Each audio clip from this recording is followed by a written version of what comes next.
welcome on in! Happy Monday! Gods, I'm glad to be here. Oh, fuck. Today was goes fucking weird. Holy shit. Mondays! Mondays! It's mainly work-related stuff, but still, I'm just glad to be here. I'm just glad to be here. Holy fuck. Hello. It is indeed Monday. Oh, start of another week, but just like last week, you just gotta give it your best effort, and it will be at the weekend again before you know it. How you doing, Myth? Welcome on in. Hello, Geronimo. Welcome. Also, get shouted out, nerd. Let me actually fix this, because I just realized how tiny that is, actually. I just realized how absolutely tiny that box is. I'm probably gonna need to, fix that a little bit later. I drew porn! Yes! Yes! Hooray for porn! Yes!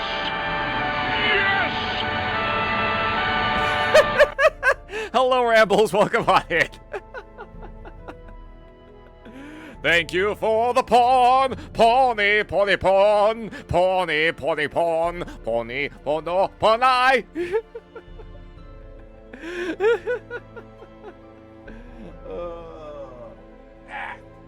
Sorry, moving fan a little bit closer. Nah, brilliant way to enter. Hope you are also doing well, and hope the porn was good. Hope the porn is doing well. We support smut here. We support the smut here.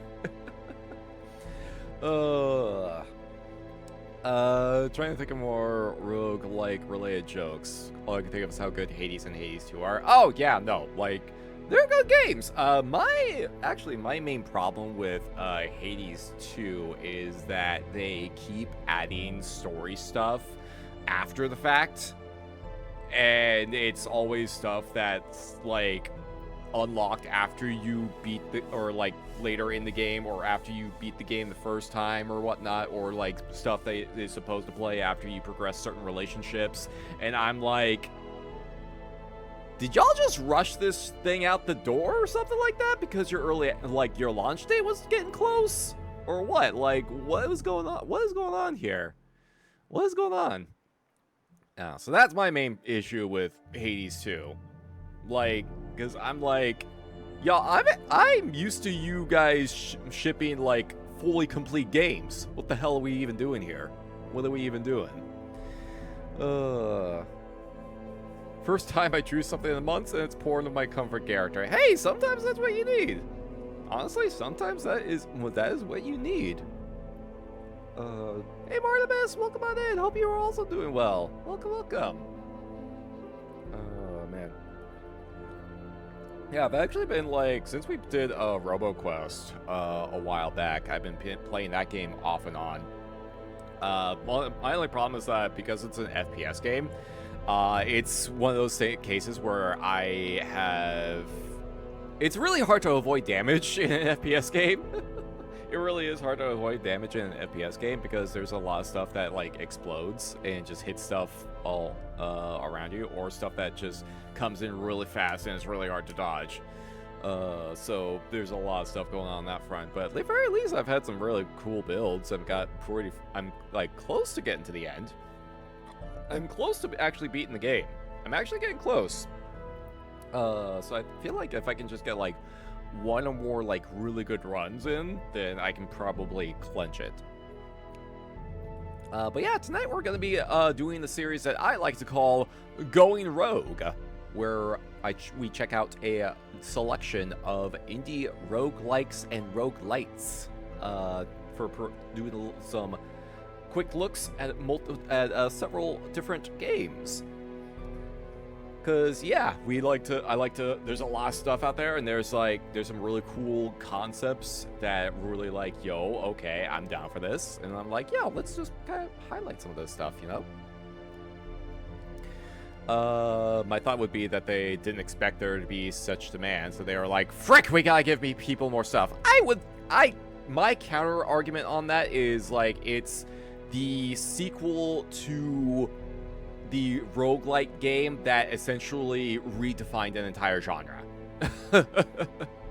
So of course they knew they had to know that there was demand there. Obviously, they had to know that there was high demand. So that can't be it. I'm calling bullshit on that one.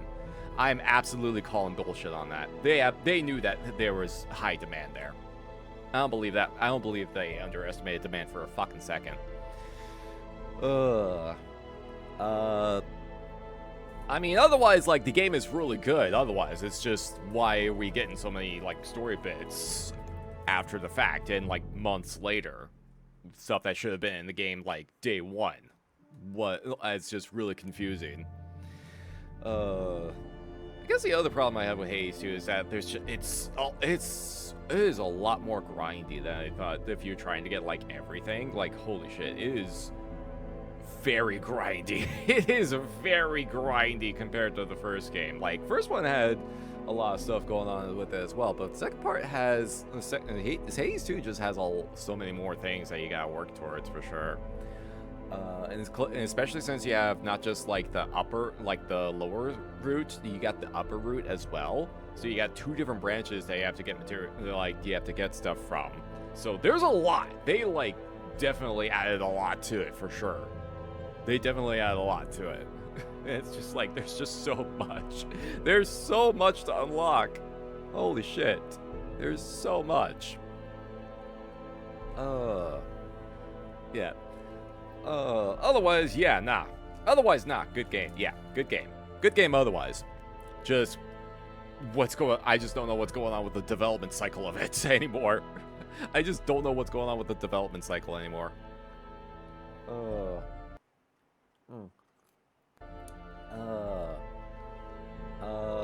Oh, right. Yep, before we get to all that, I took part in the Duskbloods network test over the weekend. I was able to take part in that over the weekend. I was like, yo, let's go into, like, just take the first thing, like, take this little first part of the stream and just kind of talk about that for a little bit, because, like, I don't know how many people in my chat are interested or curious about it. I mean, because it's a Switch 2 exclusive, like, I know it's kind of a hard sell for a lot of people, but, like, that, for me, like, that was one of the main justifications for me getting the Switch 2 in the first place. But, like, I was like, yo, let's fucking get in on this, because I want to know what this game is all about. I want to know what this game is all about. How'd it go? You, blood some dusks some bloods? I did indeed, bloody some dusks. So, it's actually kind of interesting, because everyone was trying to figure out, like, okay, how does this game go? How does this game play out? How the fuck is it supposed to go? Because it's a PvPvE style game.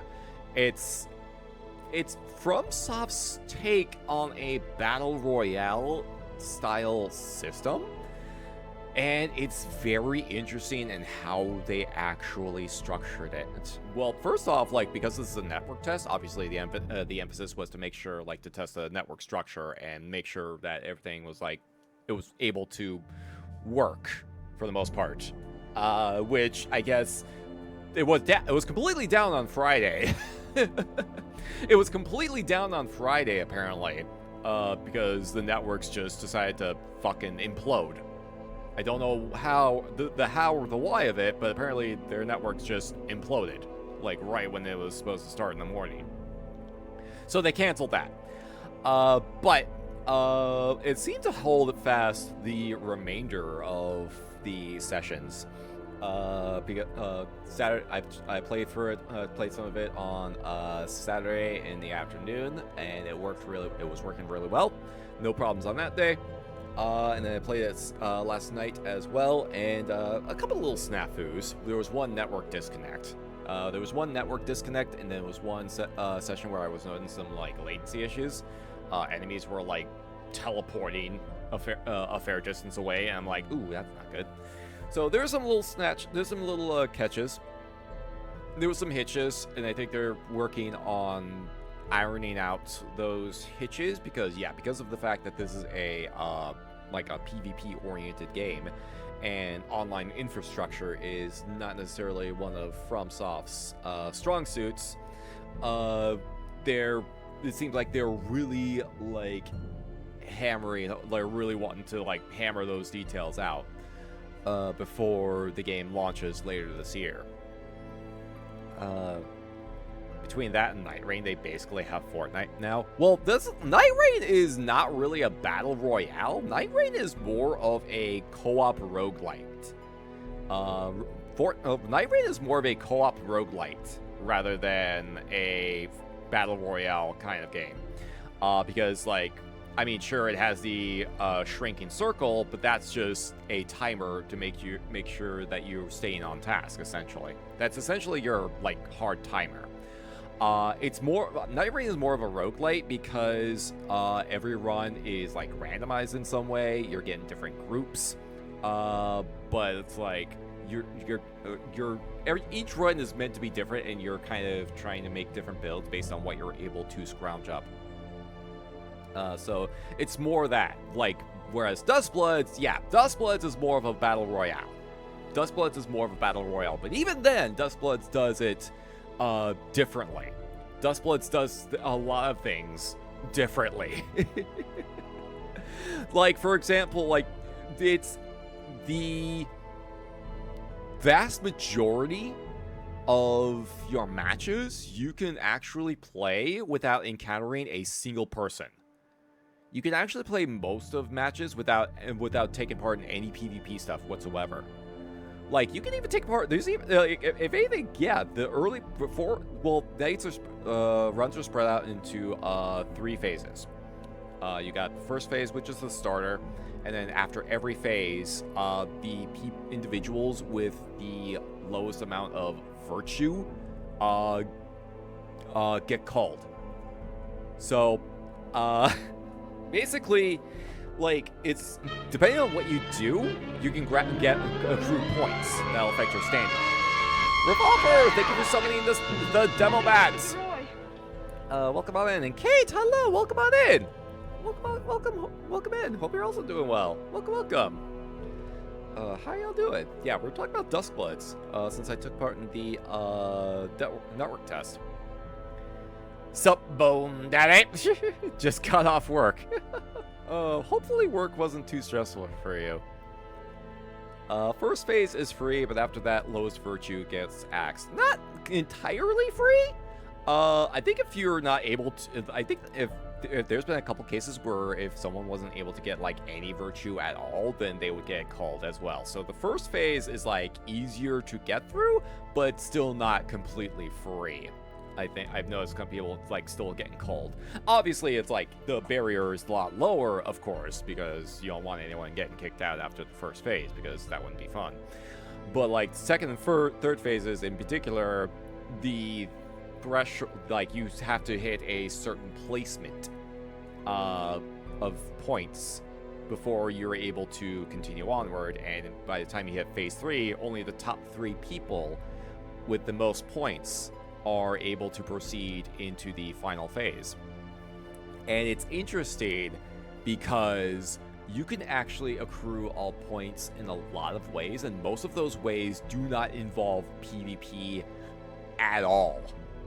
Like, there's a bunch of spots there's like spots where you can find corpses that are like have a purplish flames, for example, and you can light those to get flame virtue.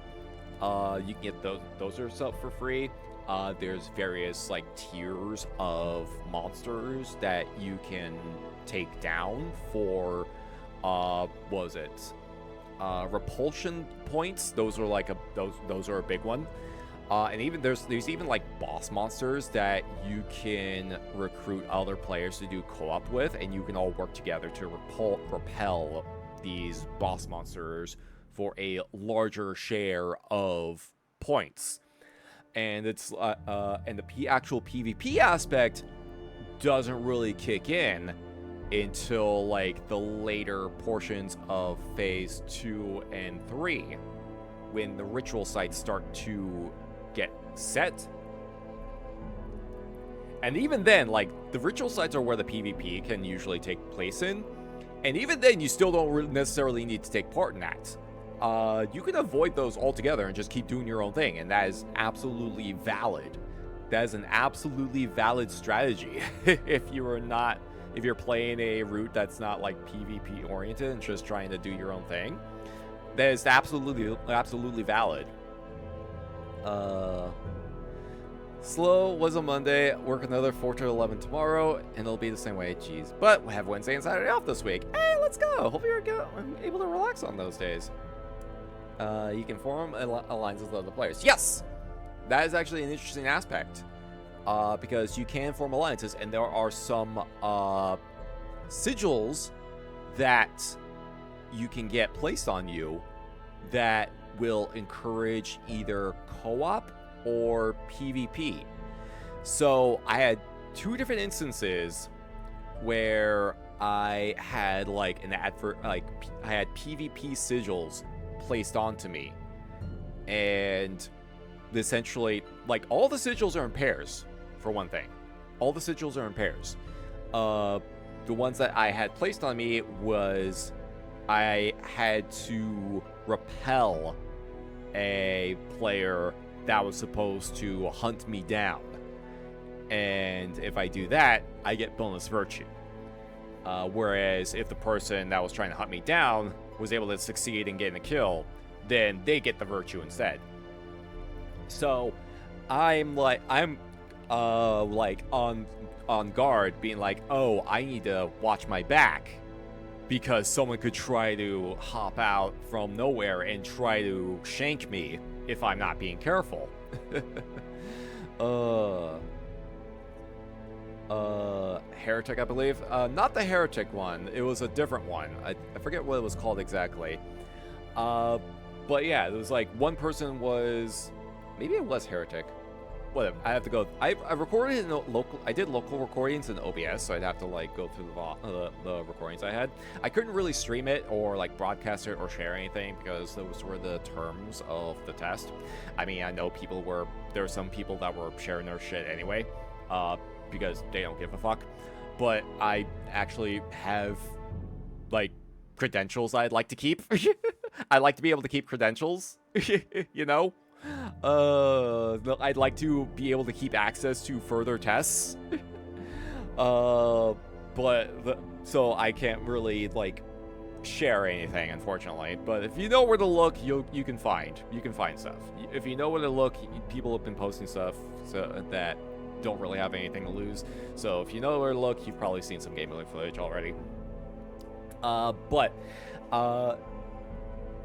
There was I actually got that twice, and like the first match that I got that the PvP sigil on, I'm like, I've actually been playing as Layla the most, the rifle character, and she's interesting because yeah, her primary actual weapon is not this. She has a melee weapon, but it's not her primary. Her primary is actually her rifle that has an increased range and is quite accurate on top of that.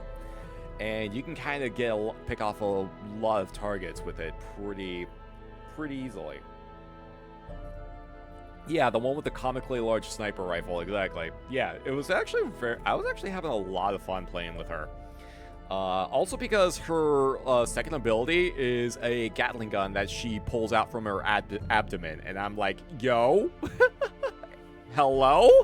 Give me the DACA. Give me the fucking DACA. Very powerful against like bosses and tougher adversaries. Not as effective in PvP outside of like specific situations, because you move a lot slower while it's active. Unfortunately, like powerful, but you have to be mindful of how you use it. You have to be careful with how you use it. Actually, yeah, the run that I got that PvP sigil,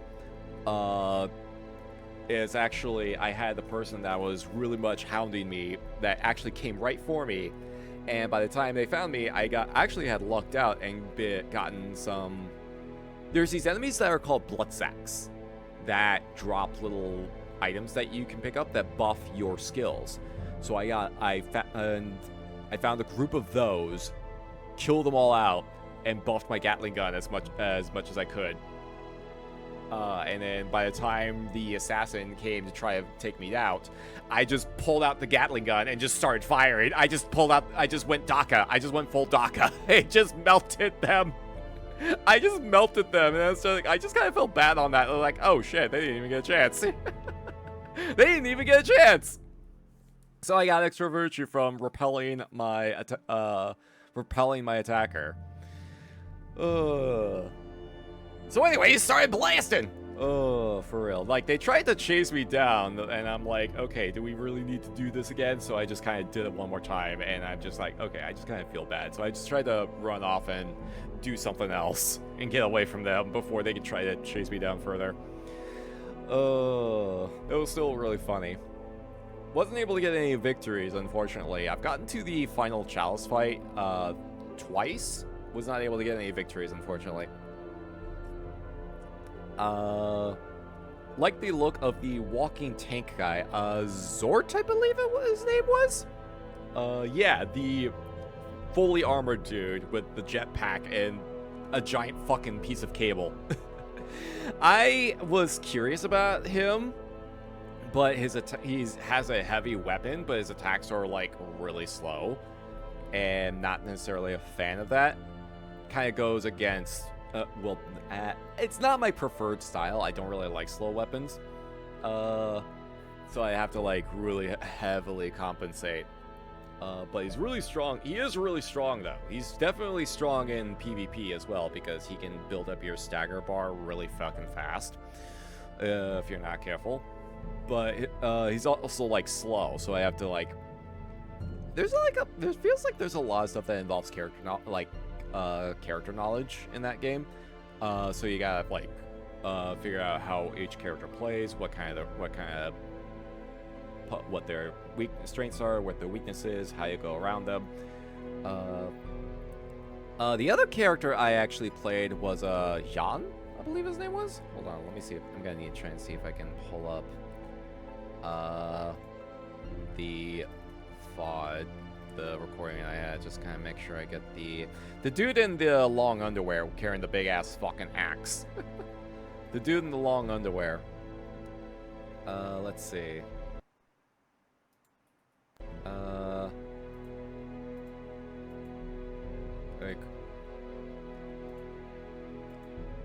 Okay, yeah. Bloodhand Jan. There we go. Yeah.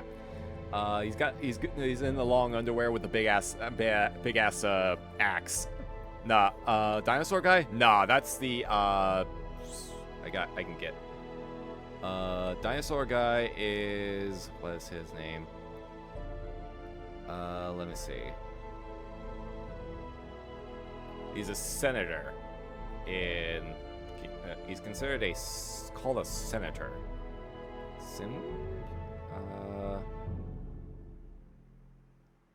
me see. Okay, Senator Samir. That's the dinosaur guy. He's able to transform into a fucking dinosaur, yeah, with one of his skills. I'm talking about Bloodhand John, the guy in the long underwear with the big axe and the gem in his hand.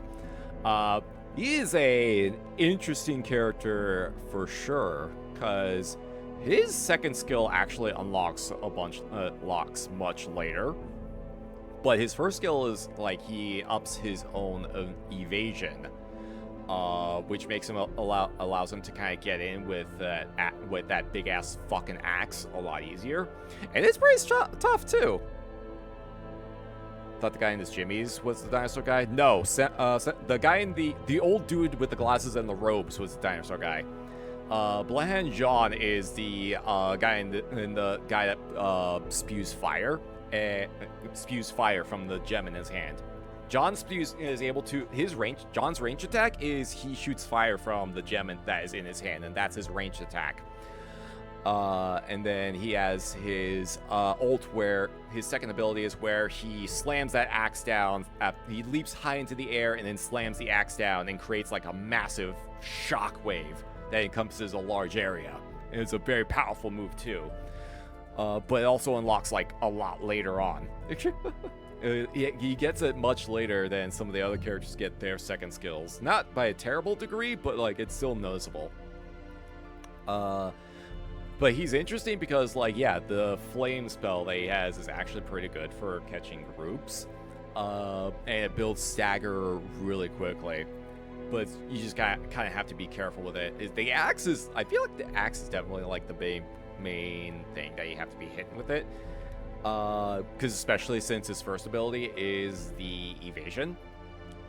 Boosts his evade, so you can, like, it's kind of like it's the dash that you get in Bloodborne where you're using the bone item. When you're using the bone item, it gives you like an upgraded dash in Bloodborne. So it's essentially like that, and you can use it to like dash around and get in close and try and get some swings in. So interesting character for sure. Yes, the old hunter's bone. The old hunter's bone. So his John's first ability is that, essentially. Which is really useful because, like, yeah, he needs to get close to do damage. But once he gets in, like, that axe is hefty enough, like, he can do some notable damage. He's a trickier character, but, like, yeah. I wouldn't say, like, a glass cannon because, like, I don't think there's any, like, I don't think anyone has, like, defensive values. Everyone seems to have pretty, like, standardized stats all around. At least I haven't noticed anything involving, like, stat differences. Blech, excuse me. Crow, hello, welcome on in. Hope you're doing well. Welcome. So that was interesting. I think it's just, like, kind of reminding me, it's like, okay, right, I have to remind myself, all right, this is a battle royale game. I have to understand that I'm probably not going to be able to win 90% of the games that I take part in.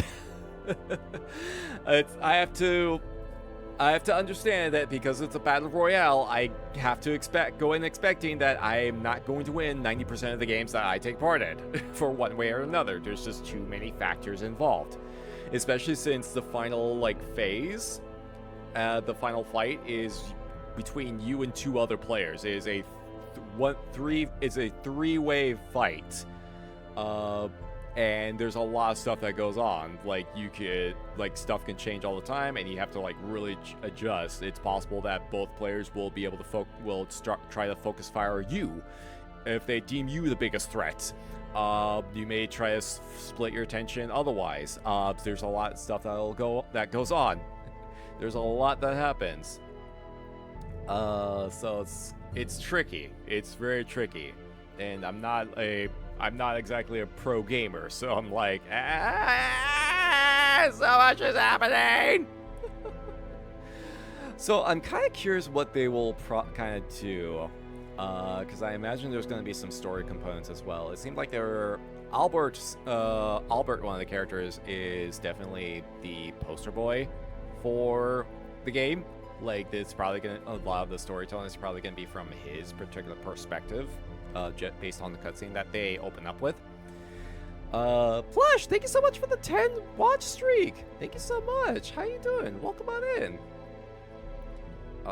So I'm curious to see what kind of story elements that they include on this. And there's also, and yeah, the other characters as well I'm curious about as well. And one of the design things I actually kind of noticed from all the characters that were pickable from the network test is that half of them actually have their eyes hidden. And considering that Elden Ring had a big ol' emphasis on, like, people with different kinds of eyes or different eye colors or what their eyes, like, represented, I'm thinking, like, okay, what is the theming here with some of these characters having their eyes obscured and some of these other characters not. Because, like, Samir is the only one that has, like, full eyes visible. Layla has one eye. The other others destroyed due to decay. And Zort's wearing a helmet. Zork's wearing a helmet, and then there are 3 other characters. Trang Lan wears a hat that covers half of the upper half of her face. John wears a helmet that covers the upper half of his face, and Albert has his hair covering his eyes. So I'm like, there's a significance here that I feel is going to come into play, or at least in terms of like the lore. And I'm curious to see if that kind of pattern continues with any other characters. Elden Ring was into fingers, horns, and names that start with the same letter. Oh yeah, no, like there was like a running theme with Elden Ring. Like a lot of the characters were named after Guillermo del Toro's initials.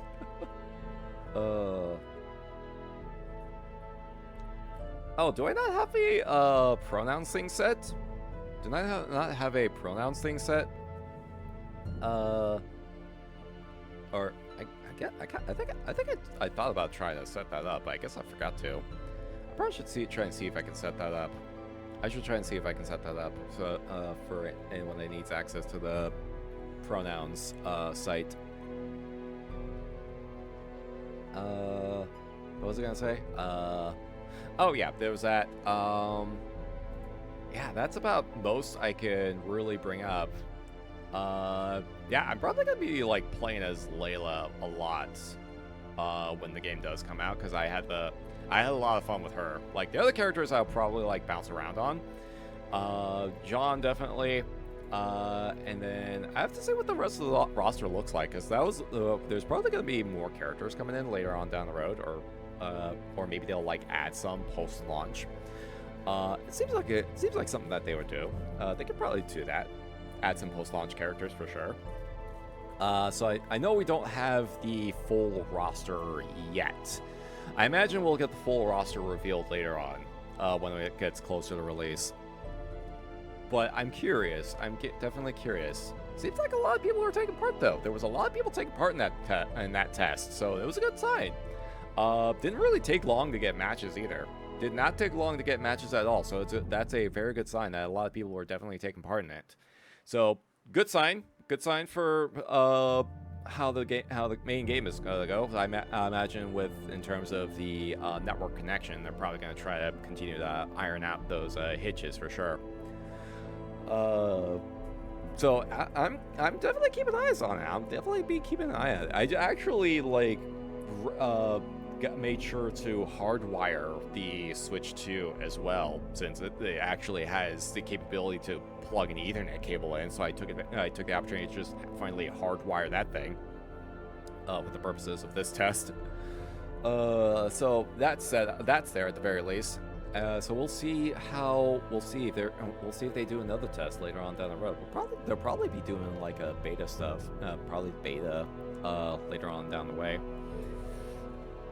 So I'm curious to see what they do with it, because it's definitely between this and Night Rain, we've had like 2 highly experimental titles from FromSoft, and it feels like these are like different experiments in that, okay, what if we refine the co-op experience like this, or how do we refine the online PvP in this way? And I feel like these are between Night Rain and Duskbloods, like both of these are probably going to be contributing to whatever the next like large scale single player game that they do is. That's my thought process at the very least. That's my thought process. Cause like Elden Ring, I imagine like the Elden Ring was also like the biggest they've ever done in terms of like an open world game. Like Elden Ring's like size is immense, and I think they actually mentioned this as well. It's like, yeah, Elden Ring was a lot of things that they ended up pushing as far as humanly possible. So I think for like the next game that they do, they're gonna scale it back down significantly. They're gonna scale it down significantly. Like, yeah, it was too big. It's too big. But there's so much in it. They packed so much in it. Like, there's a reason why it popped up, because like there's just so much in it. Like, and it's the kind of game where you just go, you just fucking go, and just see where the road takes you. Ragna, thank you for summoning a curiously attractive fish man. Of Neptune's creatures. Must I live out my how you days doing, alone? Ragna? Welcome on in. Thank you, my friend. So, I'm curious to see how, like, these recent, like, multiplayer experimental titles will come into play for their next mainline single-player title, for sure. I'm curious to see how they will take these and apply it to whatever they're working on in the future.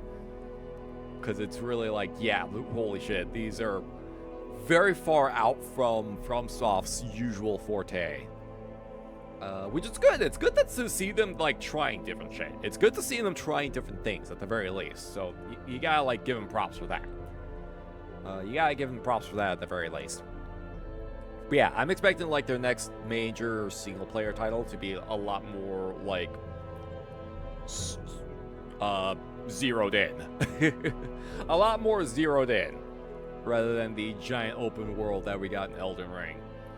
Because I don't think we're gonna be getting the game of Elden Ring's exact scale for a long time. We're not gonna get another game on Elden Ring's scale for a long fucking time. And that game actually fucking lies to you on how big it is. Elden Ring actively lies to you on how big it is. It's that kind of game. It's that kind of game. So I don't think we're gonna be getting anything on the scale of Elden Ring for a long time. Like, that is a benchmark in terms of just, like, how big you can make something and make it work. Would like to see them go back to a Dark Souls 3 sized game. I imagine that's probably what they will likely work towards, something closer to a scale of Dark Souls. Probably something closer to that. What exactly?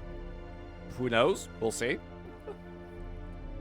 At least not until Night Rain is played out. Well, Night Rain is, I don't know if they're gonna be doing anything more with Night Rain. It seems like they may be done with it. Because I haven't heard of any updates in a while, actually. So I was under the assumption that they were largely done with it, because it didn't seem like they had a long roadmap planned for that.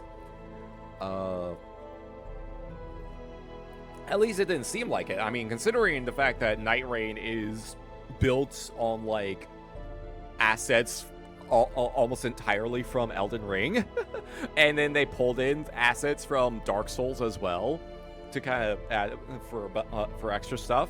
Like, it feels like Night Rain is so weird because it's a mishmash of a bunch of other stuff that it was its own kind of experiment. It's like, hey, let's try and see if we can mix all of this together and then try to see if we can make an experiment with the game purely based on co-op.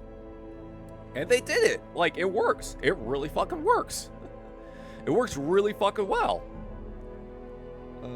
So it's like, I don't know what their roadmap was exactly, if they even had, like, an extensive roadmap, but it feels like, yeah, I haven't heard any ever since, like, that last major update that they did. They haven't really brought anything else in. Can I get precise directions to navigate almost every area in Elden Ring? Yes, but there isn't really an emotional attachment that I have to areas like with Dark Souls 3 and Bloodborne, because too many of them. Honestly, there's a couple of areas that in particular that have, like, extreme emotional responses to, like, let's see, the manor in particular, like, is a really cool place, especially with the ways that you can, like, get to it. The rot area, I forget what it's called. The Rot area is just a particular notorious area in all of its own, because it's just like, for one, it's really accessible like right out of the gate, but once you get there, or once you get over there, or like the desert area, the desert area, I'm blanking out on the name. It's been a while since I last picked up Elden Ring. But like, you get to that area and it's like, oh god, everything sucks here. And you can get to it really early too. Like, you can get there and just grab a bunch of good shit right out of the gate, but you will probably die in like one hit because it is a significantly higher zone. So there's like some areas that like definitely hit. There are definitely some notable areas for sure. Oh, also Ronnie. We stand for Ronnie here. We stand Ronnie. My wife.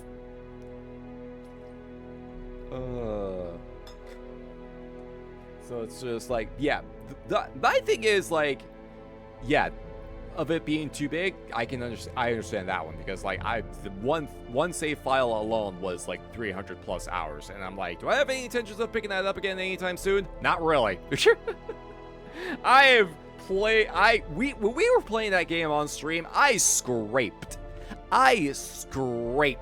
as much as I possibly could between the main game and the DLC. I got so much out of it. I got so much out of that. Like, that is the length of like a Persona game or a Yakuza game. There's just so much in there. But yeah, I imagine they will very much like bring it down in scope.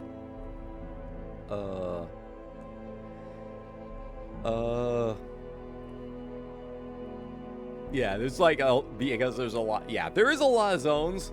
So it's hard to keep track of them all.